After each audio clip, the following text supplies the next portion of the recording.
Hi everybody, it's Margaret here with 60 and Me. Thanks for being here today. Hope that you're doing great wherever you are, and I just want to say welcome. Welcome to our community here. We're in 150 countries around the world, women over 60, 50, 60, 70, 80 and older, and just enjoying each other's company. During this very tough time, we're retreating into the things that we love to do, and one of those for me is reading. I have rediscovered books in the last few years, and when I was a little girl, I always read like voraciously. I was a really avid reader, and that's continued now, and I really am grateful.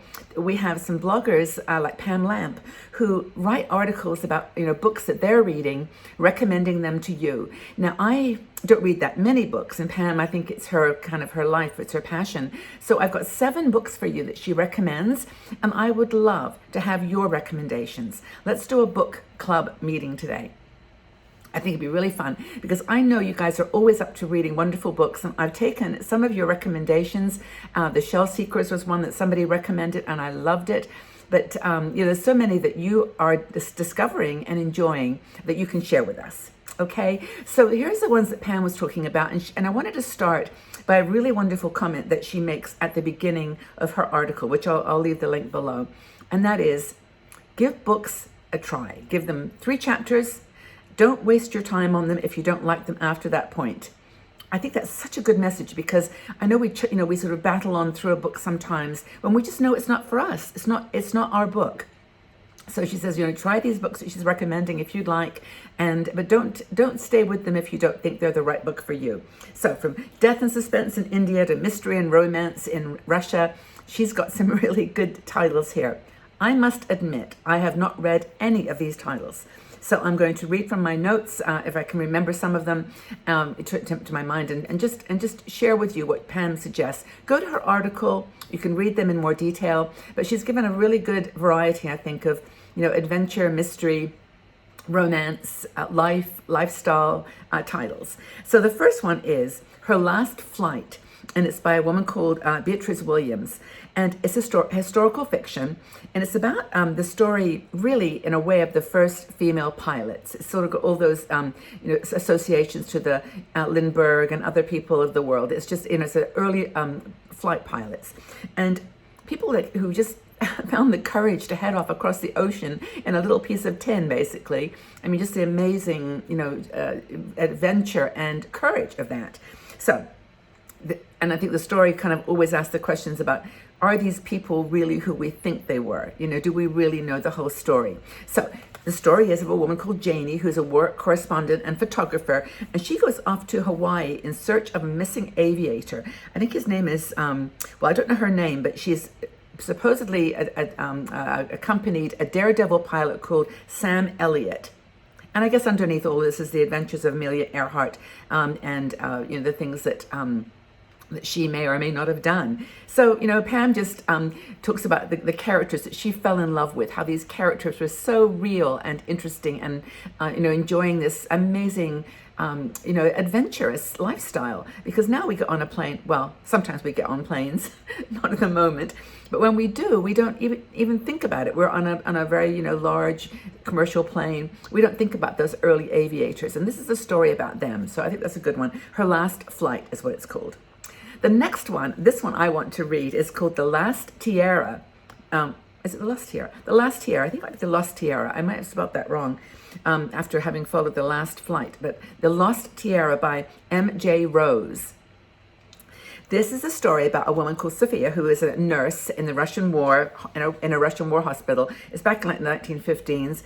She somehow got some connection to the winter home of an aristocratic family, and there's a lot of history around that in Russia.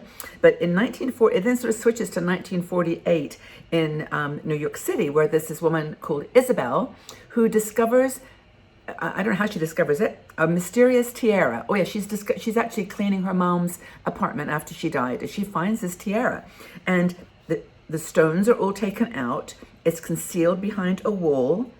And so the question is, what secrets did her mom have that relate back to this Sophia, nurse in a Russian war hospital? I don't know. Has anybody read this book? It really does sound cool. And after my adventures with the gentleman in Moscow, I really do love these stories from Russia. So I think I'll have a go with that one. But anyway, it's a beautiful blend, as Pam says, of historical fiction, romance, and mystery. Now here's one that I should really enjoy because it's based in India. It's called Murder in Old Bombay. It's by Nev March. Now, I think it's her first book, Nev March, and it's based loosely on true story. Basically, there's a story that goes on about these two teenage girls who are killed. Somehow there's a murder. And the legend kind of started in the town in Mumbai, about how that's a sort of a sign for younger women to not travel alone, the dangers of being an independent woman, taking that risk. But this woman first of all, it transports us back to Mumbai and Bombay at that time. And that's a really fascinating city. I've been there, and it really is unique. But anyway, it's about that time during British rule, 1800s and early 1900s. And this person, Jim, and the victims' families, the victims of these two girls, they joined to find out what happened and what the mystery of this murder was. Mystery, crime, drama, India. It sounds like a really good recommendation to me. But anyway, it's a good one. I'm looking at the other one next to Age of Light is the next book. Whitney Tierra. It says, I'm going to read my notes because I don't need this one. It's hailed as one of the best books of 2019, says Pam. It's a novel fictionalized relationship between Lee Miller, who apparently was a very famous photographer. She was a photographer. She had this relationship with the Man Ray, who was a very famous photographer. So it's that kind of photographer relationship, how they see the world, how they see each other. And it's a really powerful story about how she shifts her life from being a model and to this photographer, to being his assistant, and then of course his lover, and how she evolved in her role from the person on one side of the camera to the person on the other side of the camera, which I think is a really fascinating journey. I wish I had read some of these books because I think I'd be able to get a little more excited. But Pan is Your Woman. Go read the story or the article because she shares these all with a huge amount of detail. But anyway, this Man Ray was apparently a very surrealistic, like a kind of Salvador Dali kind of character. And even though Pam says, our author said, I didn't really appreciate or like some of the decisions that the people in this story made, it was interesting. And she said, and I think this is a good point, is that books are meant to take us out of our world. They're meant to take us out of the world that we know, the way that we would react. And it puts us in touch and connects us with people who we may not even like, we may completely disagree with. But in that sense, we are learning about ourselves by having that counterpoint. So I think that's a really wonderful comment to make in terms of reading and books in general. So Don't Look for Me by Wendy Walker is one that she recommends. It's the second to last. It's a psychological thriller. The author is apparently a former law attorney, so she's really got this knack of turning real life events into mysteries, and she's had an experience in trauma, psychology. So this book, Don't Look for Me, is about a woman who disappears.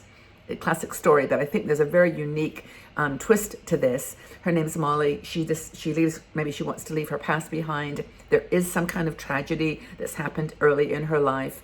So it's a story really of discovering, uncovering, revealing the story here. And the psychological thriller by Wendy Walker, who's got deep history of psychological trauma and understanding, I guess paints a very magical tale of this woman, Molly. Do they find her? I don't know. Haven't read the book. But maybe you haven't. I'd love to have your feedback. Anyway, the last one is Minus Me by Medwed.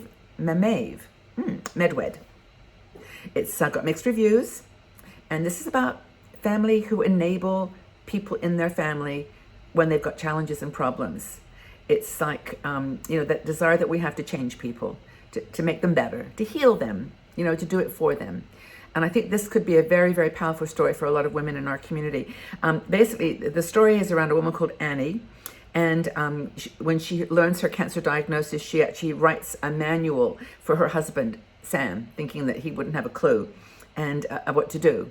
But of course, it turns out that her attempt to enable him, to help him, it just works the opposite effect. And it's just that kind of story of we think we're doing the best in our situations with family and even friends when we're not. We're actually doing something that's quite different. So I think that minus me, how to live minus me, I guess, is her story. How it's her story of enabling someone that didn't need it or didn't want it, or a way she did it in a way for her rather than for him. I think it sounds like a really interesting story. So that's minus me by Medwed. But all this again is in Pam's article, so take a look. So she said again, this particular story, I didn't care for the people too much, but I loved the dynamic and the learning that I got from this new couple, new way of thinking of how to explain and deal with challenges in life, a cancer diagnosis. So I hope that was helpful. I had to read my notes there a few times because I couldn't remember. I wanted to get all the subtle differences, but I hope that you found some of those interesting. If you are reading a book right now that you would like to share with us, please leave the comments in the section below. And we'll probably get lots and lots of replies to this because we always do. And I love that. I love that you're reading, learning, growing. So let's have your story recommendations. That would be perfect. So take good care, everybody. Hope that you're having a really wonderful day wherever you are. Stay safe and well. Stay calm and positive. And we'll see you all again soon. Bye-bye for now.